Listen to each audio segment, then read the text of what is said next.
তৃপ্তি দিমরি হলেন অত্যন্ত ভালো একজন অভিনেত্রী এবং তার কাজ খুবই অসাধারণ। তিনি যে পরিমাণে ভালো কাজ করেছেন তার কোনো তুলনা হয় না। কিন্তু এখন তিনি কি করছেন, জাস্ট একটা 15 মিনিটের রোল তার কেরিয়ারটাকে পুরো শেষ করে দিল।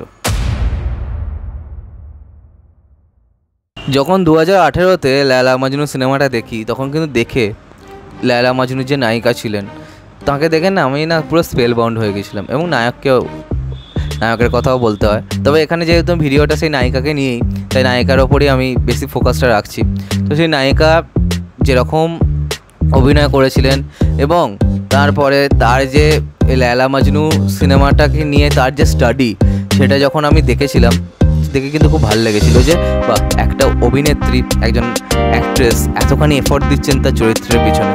তো সেই অভিনেত্রীর কিন্তু ডেস্টিনিটা সেটা কিন্তু খুব ভালো বলেই মনে হচ্ছিল। কিন্তু এখানে ব্যাপারটা পুরোপুরি পাল্টে গেল, যেটা দেখে কিন্তু আমার একদমই ভালো লাগছে না। অ্যাজ আ মুভি লাভার আমার কিন্তু ব্যাপারটা একদমই সহ্য হচ্ছে না, খুবই ইরিটেটিং লাগছে। তো কথা হবে তৃপ্তি দিমরিকে নিয়ে। তো এবার অ্যানিম্যাল সিনেমাটা করার আগে তৃপ্তি দিমরি কী সিনেমা করেছেন সেগুলো যদি এবার আমরা দেখি, তো প্রথম তার লিড রোলের সিনেমা ছিল লায়লা মাজনু, তারপরে ছিল বুলবুল, তারপরে ছিল কালা, এবং তারপরে তার জীবনে মনে হয় সবথেকে বড় ডিজাস্টার সিনেমা যেটা হচ্ছে অ্যানিম্যাল।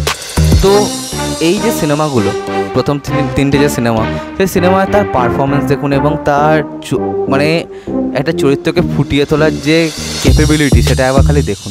মানে সেই সিনেমাগুলো যদি আমরা দেখি না, ইটসেলফ তৃপ্তি দিমরি পুরো সিনেমাগুলোকেও কিন্তু টেনে নিয়ে গেছেন।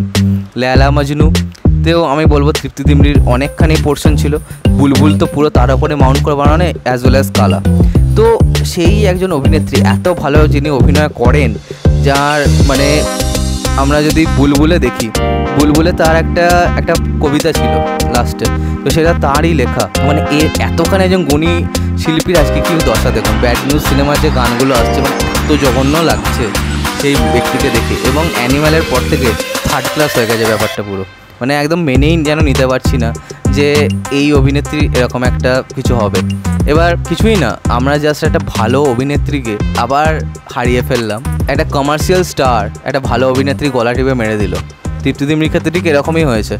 মানে এটা আমি জিনিসটা ঠিক একদমই মানতে পারছি না যে কি হবে। এবার দেখা যাক, তিনি যদি ভালো ভালো চরিত্র এর পরে করেন, তাহলে আমার মনে হয় তার জন্যেই খুব ভালো হবে এবং আলটিমেটলি যারা মুভি লাভার তাদের জন্য খুব ভালো হবে। কিন্তু তার থেকেও বড় ব্যাপার একটা জিনিস যেটা এসে যায় শিল্প এবং নিজের চয়েসের মাঝখানে, সেটা হচ্ছে পেচেক।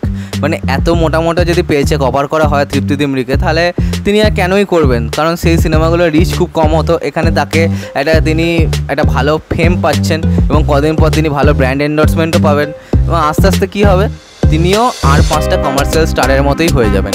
তার যে অভিনয়ের ক্ষমতাটা সেটা জাস্ট নষ্ট হয়ে যাবে সময়ের সাথে সাথে। এবার এরপরে যদি আমরা তার সিনেমাগুলো দেখি, সেগুলো হচ্ছে কার্তিক আরিয়ানের সাথে একটা সিনেমা আছে, ভুলভুলাইয়া 3 আছে। তো এবার দেখা যাক যে সেই সিনেমাগুলো তাকে কীরকম করে ইউজ করে। সেখানেও যদি তার এরকমভাবেই তাকে প্রেজেন্ট করা হয়, তাহলে কিন্তু জিনিসটা একদমই জঘন্য হয়ে যাবে। ব্যাপার একটা অভিনেত্রীর স্বপ্ন থাকে যে ভালো কাজ করা, কিন্তু তিনি তো এরপর ভালো কাজ তো পাবেনই না, কারণ তাকে আই ক্যান্ডি রোলই দেওয়া হবে। তো হোপ ফর দ্য বেস্ট, দেখা যাক কী হয় পরবর্তীকালে।